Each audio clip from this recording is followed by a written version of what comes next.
위대한 영생수 주여 갈망합니다. 약속 따라서 힘써 간구하오니 오 주여 내 기도 들어주소서. 예수의 사랑 예수의 사랑 바다 물결같이 내게 임하니 영광의 물결에 온전히 쌓여서 내 영혼의 기쁨 주 내게 약속한 큰빛 내려주시려 내의 저구름 건너편에 떠올라 그 귀한 징조가 내게 밝게 보이니 나 힘을 다하여 주께 간구합니다. 예수의 사랑 바다 물결같이 내게 임하니 영광의 물결에 온전히 쌓여서 내 영혼의 기쁨 한량없도다. 내게 소낙비 지금 흡족히 내려 구원의 큰 강물 흘러 차고 넘쳐서 내 주한 모든 죄 모두 씻어버리니 나 지금 은혜를 충만. 아멘. 예수의 사랑 바다 물결같이 내게 임하니 영광의 물결에 온전히 쌓여서 내 영혼의 기쁨 한량없도다. 차가 넘치는 주의 은혜의 물결 사게 빌려와 내게 만족합니다. 할렐루야로 주를 찬송하오니 내 마음의 기쁨이 항상 충만합니다.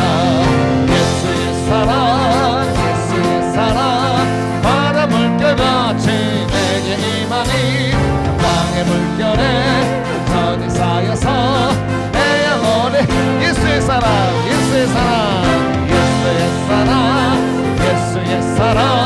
바다 물결같이 내게 임하니 영광의 물결에 온전히 쌓여서 내 영혼의 햇빛 비치니 내 영혼의 햇빛 비치니 주 영광 찬란해. 이 세상 어떤 빛보다 이 빛 더 빛나네. 주의 영광 빛난 광채 내게 비춰주시옵소서. 그 밝은 얼굴 배울 때 나의 영혼 기쁘다. 내 영혼에 노래 있으니 주 찬양합니다. 주 귀를 기울이시사 다 듣고 계시네. 주의 영광 빛난 광채 내게 비춰주시옵소서. 그 밝은 얼굴 배울 때 나의 영혼 기쁘다. 내 영혼의 봄날 되어서 주 함께 하실 때 그 평화 내게 깃들고 주의 꽃 피네. 주의 영광 빛난 광채 내게 비춰주시옵소서. 그 밝은 얼굴 배울 때 나의 영혼에 희락이 있고 내 영혼에 희락이 있고 큰 소망 넘치네. 주 예수 복을 주시고 또 내려주시네. 주의 영광 빛난 광채 내게 비춰주시옵소서. 그 밝은 얼굴 배울 때 다시 한번 합시다. 주의 영광 빛난 광채 주의 영광 빛난 광채 내게 비춰주시옵소서. 그 밝은 얼굴 배울 때 나의 영혼 기쁘다. 하나님께 영광 박수 올려드립시다. 할렐루야. 우리의 찬양과 예배를 받아 주옵소서. 아멘.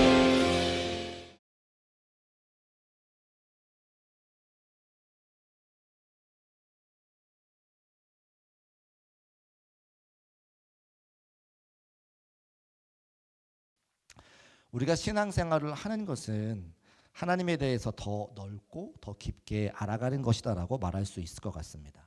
믿음 생활을 하게 되면 하나님에 대한 이해가 깊어지고 넓어지죠. 초등학교 시절 우리가 교회학교 다니는 시절에는 예수님과 하나님을 그냥 교회에서 알려주는 선생님들이 알려주는 것만 가지고 우리가 이해를 하잖아요. 거기까지만 압니다. 그런데 우리가 실제로 신앙생활을 하면서 내가 여러 가지 문제와 기도 제목 가지고 기도를 하면 할수록 말씀을 듣고 하나님과 그 말씀을 통해 교제하면 할수록 하나님에 대한 이해가 넓어지는 거죠. 예를 몇 가지 들어보면 질병 가운데 고통당했던 성도님들이 기도하다가 질병이 고침받은 역사가 나타나면 그 다음부터는 내 하나님은 어떤 하나님입니까? 나의 병을 고치시는 하나님. 여러 가지 물질에 어려움 당하던 성도가 기도해서 물질의 어려움이 해결되어지고 풍성함으로 우리를 이끄시는 하나님은 제가 요즘에 기도하잖아요. 화를 바꾸어 복으로 만드시는 전화의 복의 하나님, 물질의 풍성함을 주시는 하나님. 내가 노래할 수 없을 만큼 그렇게 극심한 비참함과 어려움이 있지만 하나님께서 은혜 주셔서 입술을 열어 찬송하게 만드시면 하나님은 나의 찬송을 받으시기 원하시는 하나님 등등등으로 하나님에 대한 이해가 넓어지는 거죠. 하나님에 대한 이해가 깊어지는 거죠. 그게 믿음 생활입니다. 그런데 신앙생활을 오래 했음에도 불구하고 하나님에 대한 이해가 깊어지거나 넓어지지 않는다면 우리 신앙생활이 잘못은 아닐까라는 생각을 해보게 됩니다. 그리고 하나님을 알아가면서 이제 하나님을 인격적으로 우리가 더 알게 되는 것은 하나님의 성품을 알게 되는 거죠. 저는 주일학교 시간에 선생님들이 말씀해 주실 때, 목사님께서 말씀해 주실 때 죄에 대한 부분을 굉장히 많이 강조하셨어요. 그리고 이해도 됩니다. 우리 아이들이 죄짓지 않고 영혼이 깨끗한 삶을 살기를 원하기 때문에 부모님들께서, 선생님들께서, 목사님들께서 죄지으면 안 돼라는 말씀들을 하시죠. 그래서 저도 흰돌쌀 기도원이라는 곳을 갔는데 윤석전 목사님 혹시 아시는 분 계시겠어요? 연세중학교 목사님께서 늘 복음을 순수하게 전하세요. 거짓말하면 어떻게 되는 줄 아세요? 혀를요 잡아 빼요. 그래서 그걸 잘라요. 얼마나 아프겠어요. 근데 지옥에 가면 혀가 계속 자라. 자르고 나오고 자르고 나오고 그렇게 말씀하시더라고요. 누가 거짓말할 수 있겠습니까? 누가 거짓말할 수 있겠습니까? 남의 물건을 훔치면 제 이야기가 아니에요. 윤석전 목사님 말씀이에요. 물건을 훔치면 손을 잘라. 톱으로 잘 안 들은 톱으로 손을 잘라. 근데 계속 자라. 그래서 비명 소리가 이 소리가 지옥에 가득 차다는 거예요. 안 가봐서 모르겠어요. 근데 그렇게 말씀을 해주시는 거예요. 얼마나 충격인지 몰라요. 그래서 하나님은 무서운 하나님. 내가 거짓말을 하고 내가 남의 물건을 훔치면 저 지옥에 내버려뜨려서 우리의 팔을 자르고 우리의 또 그때 뭐 담배 뭐 이렇게 피는 그러면 한 3,000명 되는 아이들이 와가지고 막 하는데 담배가 막 수루 나와요. 막 수루수루 막 나와. 그렇게 해서 복음을 딱 전하면 아이들의 죄를 못 짓는 거죠. 그런데 그렇게만 알던 하나님이 제가 이제 부모님부터 배웠던 그 하나님을 떠나고 선생님부터 배웠던 그 하나님을 떠나고 목사님께 들었던 하나님을 떠나서 내가 만난 하나님은 누구시냐? 사랑이 너무 많으신 분이신 거예요. 내가 알던 그 하나님이 아니더라는 거죠. 하나님을 오해했구나. 하나님의 성품에 대해서 제가 알기 시작하면서 하나님의 그 사랑을 경험한 사람은 죄를 지을 수가 없는. 왜? 하나님의 그 사랑이 너무 크기 때문에 그 더러운 죄를 짓고 싶은 마음이 안 생기더라는 거예요. 하나님의 그 사랑이 너무 좋아서. 그것이 진짜 신앙인 걸 제가 알게 되는 거죠. 그래서 그때부터 제가 죄를 말씀을 드리거나 죄의 결과를 말씀드리기보다는 하나님의 사랑을 선포하고 하나님의 은혜를 선포하는 자로 설교가 바뀌고 성도님도 그렇게 바라봅니다. 그전에는 교회에서 바라보면 새벽기도 안 나오면 왜 새벽기도 안 나오는 거야? 라고 정죄하는 시간을 가졌다는 거예요. 제가. 근데 새벽기도 안 나오시면 그럴 수도 있지. 하나님의 사랑으로 새벽기도 나올 수 있도록 변화시켜 주시라고 제가 기도하는 사람으로 바뀌었다는 거예요. 여러분은 어떻습니까? 제가 여러분에게 새벽기도 안 나온다고 한 번도 말씀드린 적 없어요. 지금도 나오라고 말씀드리는 거 아니에요. 오해하지 마세요. 그럴 만한 누구는 성도님들 중에 새벽기도 안 나오신 사람 한 명도 없어요. 다 나오고 싶어 하세요. 성도님들 중에 교회를 더 잘 섬기고 싶은 마음 다 많으세요. 상황과 형편이 안 돼서 그럴 뿐인 거지. 그러면 교회가 그런 분들을 책망하는 것이 아니라 더 큰 사랑과 은혜로 감싸 안아주고 오셨을 때 잘할 수 있도록 배려하는 것이 정말 하나님이 원하시는 교회요, 하나님이 원하시는 성도인 것을 꼭 믿으시기를 주의 이름으로 축복합니다. 그렇게 성품을 알아간다는 거예요. 에어컨 좀 틀어주세요, 목사님. 성품을 그렇게 알아간다는 거예요. 그런데 그 하나님의 성품 가운데 뭐가 있냐면 완전하신 게 있어요. 같이 한번 따라할까요? 하나님의 완전하심. 이 완전하심이 뭐냐? 여러 가지를 예를 들 수 있는데 우리의 구원에 대한 이야기를 하자면 하나님께서는 우리를 구원하시기에 완전하고 완벽하게 구원하셨다고 하는 겁니다. 자, 하나님께서 오래전부터 인류의 구원을 계획하고 계셨어요. 왜요? 사람이 죄 지을 거를 알고 계시기 때문에, 사람에게 선한 것이 없는 것을 알고 계시기 때문에 하나님께서는 수많은 선지자를 보내주셔서, 제사장을 보내주셔서 하나님의 말씀을 선포하시고 제사를 통해 죄를 해결해 주시사 모든 사람들이 지옥 가지 않을 수 있도록 해주셨다는 겁니다. 이스라엘 백성들, 최초의 아브라함을 부르시고 이스라엘 백성들을 구원하신 이유와 목적이 뭡니까? 하나님을 아무도 알지 못하는 시대에 이스라엘 백성을 보내주셔서 그들이 하나님께 제사하는 모습을 보고, 그래 우리도 하나님께 제사를 드려야 되겠구나, 하나님이란 분이 계시구나라고 해서 말씀하시기 위한 하나님의 구원 계획을 이루어 가시는 거죠. 그런데 사람들의 죄악에 너무나 극심하여, 잘 아시는 것처럼 물에 노아의 방주를 빼놓고 홍수로 심판하지 않고서는 이 지면의 죄악들을 다 감당할 수 없으셔서 노아를 살리시고 홍수 심판하시는 겁니다.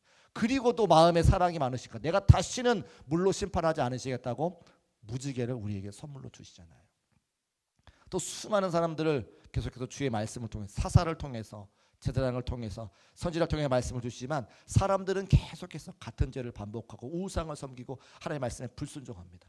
그래서 완벽하게, 완전하게 누구를 보내주세요? 메시아, 독생자 예수 그리스도를 보내주셔서 저와 여러분의 구원을 완전하게, 완벽하게 이루셨죠. 맞습니까? 이게 하나님의 성품 중에 완전하심이라고 하는 거예요. 그리고 그 완전하신 그 구원을 이루시기 위해 하나님은 어떻게 하셔야 돼요? 성실하셔야 돼요. 우리처럼 좋았다가 나빴다가 했다가 안 했다가 이게 아니라 늘 같은 자세와 마음 가지고 성실하게 그 일을 이루셨다는 거예요. 하나님은 완전하신 분이고 완벽하신 분이고 성실하신 분이죠. 그게 하나님의 성품이라고 합니다. 그래서 예수 믿는 사람들은 한 사람도 게으른 사람이 없어요. 정말 예수를 잘 믿는 사람들은요, 게으른 사람이 없어요. 여러분도 생각해 보세요. 새벽에도 오시지, 낮에도 오시지, 밤에도 오시지, 금요일도 오시지, 수요일도 오시지, 주일날도 오시지, 또 오전에 나와 전도하시지. 성실하지 않을래야 안 올 수가 없어요. 여러분 교회 오시려면 솔직하게 말해볼까요? 교회 오시려면 설거지 해놓고 오세요, 안 해놓고 오세요? 해놓고 오셔야죠. 그렇죠? 이 기도하고 가면 피곤하시거든. 성실하지 않을래야 안 올 수가 없어요. 저도 사모님 저 뒤에 앉아 계시지만 저녁 먹고 교회 나오려면 부랴부랴 막 해가지고 어쩔 때는 이거 바르는 것도 입고 나와. 발라는데 시간이 없어가지고. 그로만큼 우리가 성실하다고 하는. 왜요? 하나님이 성실하시기 때문에, 하나님이 완전하시기 때문에. 그런데 구원의 계획에 하나님의 성실하심을 대입하면 우리가 좋은 거지만 하나님은 공의로우시고 정의로우신 분이기 때문에 하나님은 죄를 지은 사람을 회개하지 않는 사람 어떻게 하셔야 됩니까? 심판도 하셔야 되는 거예요. 하나님의 심판이 완전하고 완벽한 것이 무엇입니까? 지옥에 빠지면, 지옥에 가면 나올 사람이 없다는 거죠. 하나님의 심판이 구원에서 완벽하신 것처럼 하나님은 심판에도 완전하시기 때문에 우리가 자칫 잘못하여 재앙 가운데 놓였을 때, 회개하지 않았을 때 그 하나님의 심판은 굉장히 무서운 거라는 거예요. 우리가 그것을 잊고 살 때가 많다고 하는 거죠. 그리고 오늘 우리가 함께 읽은 그 요엘의 말씀이 하나님의 심판이 완벽하다, 완전하다, 성실하다, 그 말씀을 하고 있는 겁니다. 그래서 오늘 재앙을 이기는 기도, 그런 하나님께서 우리에게 원하시는 것이 사람을 죽이는 것이 아니라, 사람을 심판하는 것이 아니라 하나님께서 끊임없이 당신의 사자들을 보내셔서 주의 말씀을 주시는 것은 그 말씀을 듣고 돌이켜 심판당하지 말고 구원받으라고 하신 말씀이니까, 재앙을 이기는 기도를 통해서 우리의 삶이 하나님의 구원의 완벽하심을 찬송하고 심판의 완전하심을 뒤로하고 멀리할 수 있는 우리 중국교회 모든 성도의 삶이 되시기를 주의 이름으로 축복합니다. 그래서 요엘서는 하나님의 완전한 심판에 대한 기록, 하나님이 앞으로 행하실 심판에 대한 기록인 것을 알 수가 있습니다. 요엘서 1장 1절에 보니까 요엘이라고 하는 사람에게 여호와의 말씀에 임했다라고 기록하고 있는데, 이 요엘에 대해서는 성경에 별다른 설명이 없어요. 그냥 1절의 말씀처럼 부두엘의 아들이라고만 나옵니다. 그런데 그가 언제 살았는지는 알 수가 있는 게 기원전 8세기 정도에 남유다의 하나님의 말씀을 전하는 선지자로 하나님께서 부르셨어요. 그러면 그 당시에 기원전 8세기에 남유다는 어떤 상황이냐? 우리처럼 남과 북이 분단되어져 있고 북에는 이스라엘이, 남쪽에는 유다가 있는 그런 시기였습니다. 이 남유다 사람들은 세 가지의 어떤 자부심을 갖고 있었어요. 몇 가지요? 세 가지. 첫 번째는 그들은 정치적인 자부심을 갖고 있었는데 북왕국 이스라엘은 정통의 왕가가 없었죠. 이스라엘 나라의 정통의 왕가는 누구입니까? 다윗 왕의 자손이 정통의 왕가죠. 북이스라엘은 다윗 왕가가 아니고 남유다의 다윗의 자손들인 정통 왕가가 있었으니까 정치적으로 자부심을 갖고 있는 거예요.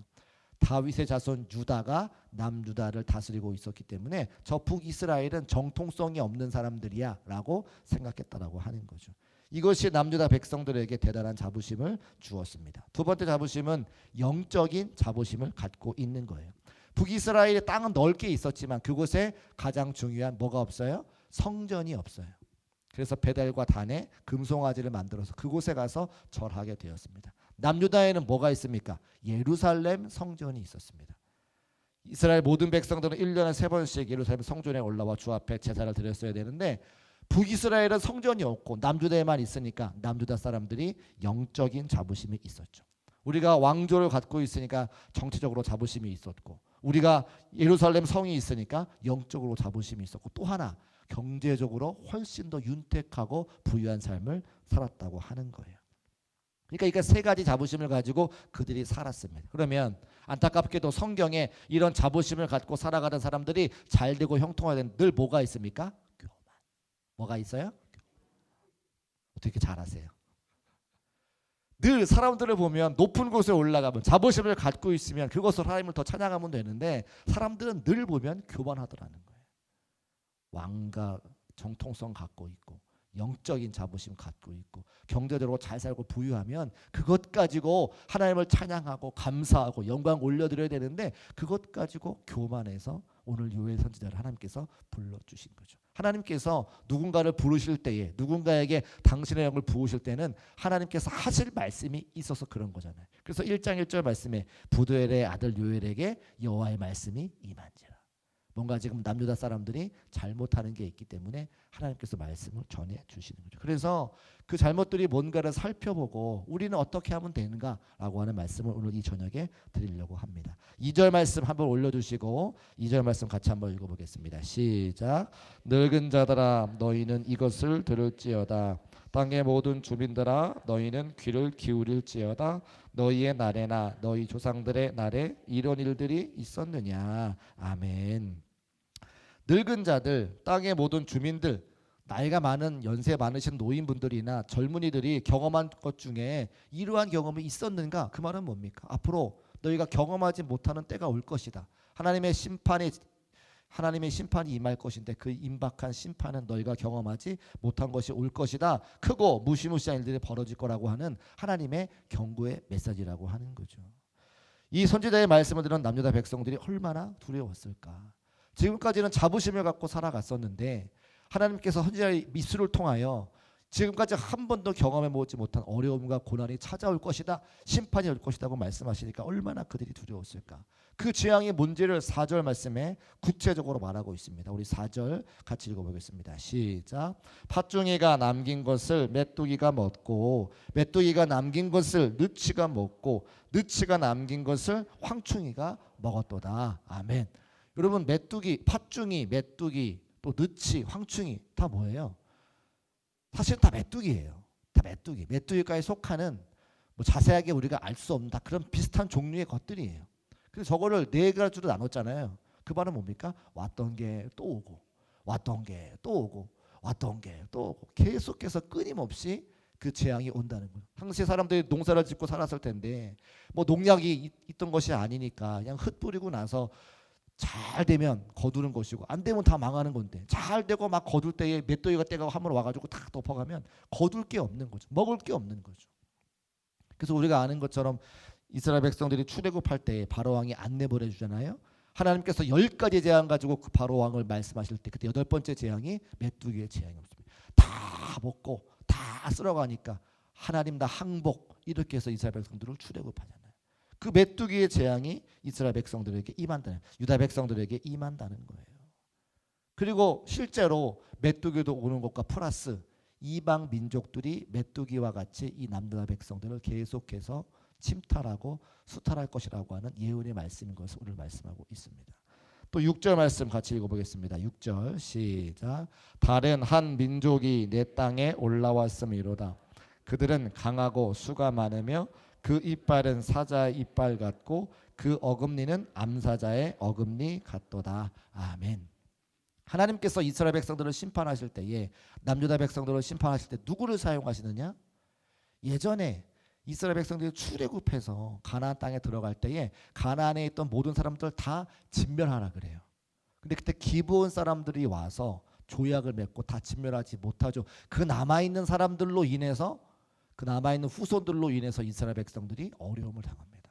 그 말씀에 또 6절에도 있죠. 다른 한 민족이 내 땅에 올라와서 그들이 강하고 수가 많아서 사자 이빨 같아서 너희가 다른 민족들로 인해서 어려움 당할 거야 라고 말씀하시는 겁니다. 또 7절에 보니까 그들이 내 포도나무를 멸하며 내 무화과나무를 긁어 말같게 벗겨서 버리니 그 모든 가지가 하얗게 되었다. 포도나무는 하나님의 축복을 상징하는 거예요. 무화과나무도 하나님의 축복을 상징하는 거예요. 지금까지 내게 베푸셨던 하나님의 축복이 다 없어지는 거죠. 우리가 오늘도 일상의 삶을 살고 주의 성전으로 찾아 나오셨지만 하나님께서 우리에게 날마다 베푸시는 은혜가 없으면 일상의 은혜를 살아갈 수 없는 게 연약한 우리의 모습이잖아요. 이스라엘 백성들에게 포도나무와 무화과나무로 대변되는 하나님의 그 일상의 은혜가 있었는데, 우리를 지키시고 먹이시고 도우시는 일상의 은혜가 있었는데 그것들이 다 사라져 버린다는 거예요. 그리고 9절에 보니까, 우리 9절 말씀 같이 읽어보겠습니다. 시작. 소재와 전제가 여호와의 성전에서 끊어졌고 여호와께 수종드는 제사장은 슬퍼하도다. 아멘. 이스라엘 백성들이 구원받은 목적이 뭐라고요? 그들이 제사하기 위해서 하나님의 선한 민족이 되어서 하나님을 알지 못하는 백성들에게 제사를 통해 하나님이 살아계시고, 우리 인생의 목적은 하나님께 제사와 예배하는 것이라고 보여주는 사람들이라는 거예요. 그게 그 사람들의 삶의 목적인데, 이유인데, 9절에 보니까 소제와 전제가 여호와의 성전에서 끊어졌다. 제사를 드리지 못하게 됐다. 그 말은 그냥 제사를 드리지 재물이 없어가지고 제사만 못 드리는 게 아니라 그 이스라엘 백성들의, 남유다 사람들의 삶의 목적이 다 없어졌다는 거예요. 아무런 목적 없이 살아가는 사람들, 마치 누구와 같이 430년간 종살이하던 노예였던 그들과 같이, 우리도 하나님께서 구원해 주시고 성도라고 하는 사명을 주셔서 우리가 사명 감당하고 그 목적 삼아 삶을 사는 거지. 우리 예수 안 믿었으면, 그 전에 제가 한번 그런 말씀 드렸는데, 베토벤 바이러스라고 하는 그 드라마에서 그렇게 지휘하던 사람, 그분이 김명빈이라고 하는 배우가 그 지휘자 오케스트라원들한테 맨 처음에 뭐라 그런 줄 알아요? 똥덩어리예요. 똥덩어리. 음악을 하는 사람들이 음악을 제대로 하지 못하니까 다 똥덩어리라는 거예요. 근데 그 말이 그 당시 제가 너무 충격이었어요. 그렇지. 사람이 목적이 없으면 먹고 싸는 그런 것 존재밖에 안 되는 거지. 우리 인생이 값짓는 것은, 우리 삶이 은혜가 되는 것은 하나님께서 우리를 구원하셔서 하나님의 거룩한 사명을 맡겨주시고 그 맡겨진 사명 감당하고자 결혼도 하게 하시고 자녀도 낳게 하시고 교회도 다니게 하시고. 여러분의 은혜가 안 되시나 보다. 나는 제가 결혼하고 자녀 낳고 인생을 살아가는 게 얼마나 복되고 소중한지 저는 그러거든요. 저는 늘 말씀드리잖아요. 시골의 저 촌동네에 젖자는 목동의 아들로, 또 소 키우는 집이었으니까 소똥 치우는 아이로 살다가 진짜 하나님의 은혜로 공부도 더 하고 선교도 다니고 공부도 하러 다니고 그 사명 감당할 수 있도록 은혜 주신 게 너무 감사한 거예요. 그냥 그 시골에서 그냥 제 친구들 뭐 하는가 보면, 그 나쁘다는 게 아니고요, 제가 비하하는 게 아니라 제 친구들의 직업을 보면 횟집 사장님, 또 지역사회에 이렇게, 지금은 이제 다 없어졌지만 옛날에 그 가스 이렇게 하시는 분, 그리고 또 조직폭력배도 한 명 있어요. 사실 제 친구 중에 한상옥이라고 제 아주 친한 친구인데 조직생활 하시는 애도 있어요. 착해요. 근데 예수님 안 만났으면 저의 삶이 어떻게 됐을까 생각해 보는 거죠. 소제와 전제가 여호와의 성전에 끊어졌고 여호와께 수종드는 제사장이 슬퍼하는 것은 그들의 삶의 목적과 이유가 다 사라지는 거예요. 사람이 존재와 이유로 목적으로 살아가는 건데 아무 목적 없이 먹고 싸는 일에만 사는 사람들. 그것이 지금 이호엘을 통해서 남유다 백성들에게 선포하신 하나님의 말씀이라고 하는 겁니다. 그런데 이렇게 말씀하시는 이유가 뭘까라는 거예요. 이런 재앙들이 있고 이런 심판들이 다가올 텐데 이스라엘 백성들, 남유다 백성들에게 말씀하시는 이유가 뭐냐는 거죠. 말씀을 듣고 어떡하라? 돌이키라. 할렐루야. 우리에게도 하나님의 말씀을 주시는 것은 간단합니다. 우리의 삶의 자리에 혹시라도 하나님 말씀과 다른 것이 있다면 말씀을 듣고 돌이키라는 거죠. 돌이키고 회개하고 기도하면 하나님께서 살려주실 것이니 하나님의 그 심판을 철회하실 것이니 그 말씀을 듣고 돌이켜서 하나님의 기쁨되는 성도의 삶을 살으라고 날마다 우리에게 말씀을 주시는 것을 믿으시기를 주의 이름으로 축복합니다. 요나가 물고기 뱃속에 들어갔지만 결과적으로 니느웨 성에 가서 하나님의 회개를 촉구하고 하나님의 심판을 보여줬을 때에 니느웨 백성들이 무릎을 꿇고 옷을 찢으며 어찌할꼬라고 고백하고 그들이 돌이켰던 것을 우리 성경을 통해 많이 보게 됩니다. 예수 그리스도가 이 땅에 오셔서 수많은 사람들에게 말씀을 증거하시고 그들을 다 살리시기 위해서 십자가로 돌아가신 다음에 성령을 우리에게 보내주시사 그 성령의 은혜를 맡은 자들이 구원받고 전 세계를 다니며 하나님의 복음을 전했기 때문에 교회가 세워지고 오늘날 우리도 예수 믿을 수 있는 거죠. 그 사명으로 돌아오라, 하나님의 은혜로 돌아오라, 하나님의 사랑으로 돌아오라 말씀하시기 위해서 오늘도 우리에게 말씀하시고 남유다 백성들에게 유회를 통해서 말씀하시는 것을 믿으시기를 주의 이름으로 축복합니다. 그래서 우리는 다른 사람 탓할 것 없어요. 나라와 경제가 어렵습니다. 정치가 이제 곧 회복하는 과정에 있고 또 경제가 회복하는 과정에 있고 가정에서도 여러 가지 문제와 어려움들이 있고 자녀의 문제, 직장의 문제, 사업의 문제, 질병의 고통들 여러 가지 문제가 있지만 다 누구 탓이 아니에요. 하나님께서 우리를 돌이키시고자 하는 방법 중에 한 가지니까 오늘의 이 요엘의 말씀을 듣고 하나님께서 하라고 하는 것, 재앙을 이기는 기도를 통해서 우리의 삶이 온전해지고 하나님의 기쁨 될 수 있는 저와 여러분 되시기를 주의 이름으로 축복합니다. 그러면 무슨 말씀을 주시느냐? 오늘 제일 중요한 말씀인데 13절과 14절 말씀, 여러분이 성경책이 있다면 13절과 14절 말씀에 밑줄 쳐야 되는 거예요. 화면에 올려주시고 우리 같이 한번 읽어보겠습니다. 시작. 제사장들아 너희는 굵은 배로 동이고 슬피 울지어다. 수종드는 자들아 너희는 울지어다. 내 하나님께 수종드는 자들아 너희는 와서 굵은 베옷을 입고 밤이 새도록 누울지어다. 이는 소제와 전제를 너희 하나님의 성전에 드리지 못함이로다. 너희는 금식일을 정하고 성회를 소집하여 장로들과 이 땅의 모든 주민들을 너희 하나님 여호와의 성전으로 모으고 여호와께 부르짖을지어다. 아멘.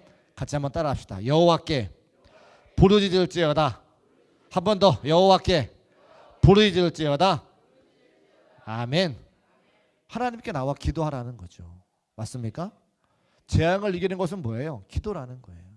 하나님의 말씀 듣고 나의 삶을 돌이키고 그 임박한 심판이 하나님의 재앙에 내게 임하지 않도록 나의 삶을 돌이켜 회개하고 기도하는 거예요. 그런데 하나님께서 말씀하신 사람들이 있어요. 13절에 제사장들아 또 제단에 수종드는 자들아 또 장로 14절에 장로들과 이 땅의 주민들 이렇게 기록하고 있죠. 순서가 있는 걸 보게 돼요.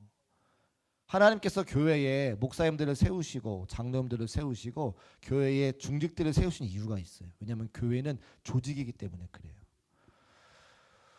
제가 교회 교회 처음 개척하고 나서 두려웠던 게 뭐냐면요.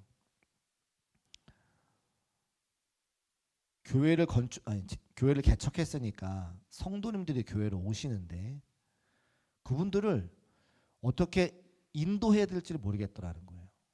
신학교에서는 신학을 가르치고 학문을 가르치고 성경을 가르치는 거지 전도하는 방법이나 목회하는 방법을 알려주지 않아요.